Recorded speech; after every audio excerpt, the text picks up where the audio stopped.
สบายดีทุกท่านมาพบกับข้าพเจ้าอีกแล้วเนาะกับช่องกี้น้อย Channel เนาะข้าพเจ้าเชื่อว่ายังมีหลายพื้นที่ที่ว่ายังคงสืบต่อในการรักษาสุขภาพคือต้องได้เก็บตัวอยู่เรือนเนาะอิงตามคำสั่งของท่านนายกเพิ่นก็เพื่อว่าหยังก็เพื่อความปลอดภัยของเฮาและก็ครอบครัวนั่นเองเนาะผ่านมาเฮาลงกันแต่เรื่องรถไฟอยู่ภายในประเทศลาวเนาะโดยเฉพาะแม่นโครงการรถไฟลาวจีนจีนลาวเนาะมาเที่ยวนี้ข้าพเจ้ามีข่าวๆมาอัปเดตให้ทุกท่านนะครับผู้เช่นว่าอยู่ที่ประเทศเพื่อนบ้านใกล้เคียงก็คือประเทศไทยเองเนาะเพิ่นก็ได้มีการเลือกเอารถไฟความไวสูงที่ว่าเพิ่นจะเอามารับใช้ในการบริการอยู่ที่กรุงเทพหาโคราชนั่นเองเนาะ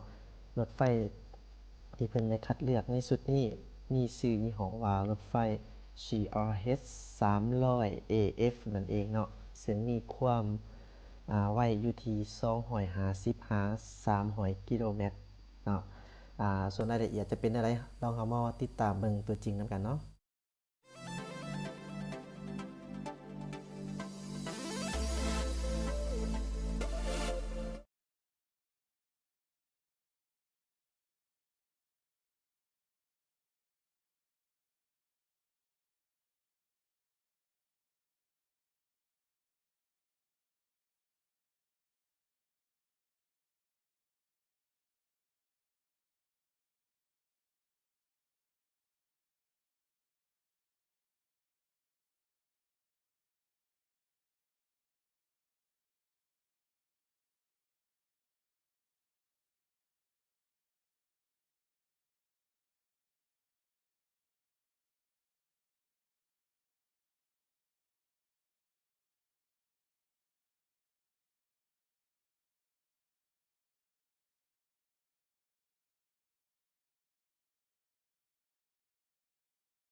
เจ้าทุกท่าน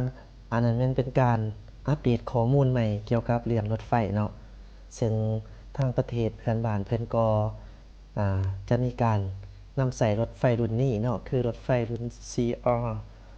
300 AF เนาะซึ่งมีความไวอยู่ที่250 300 กิโลเมตรและก็เพิ่นสิ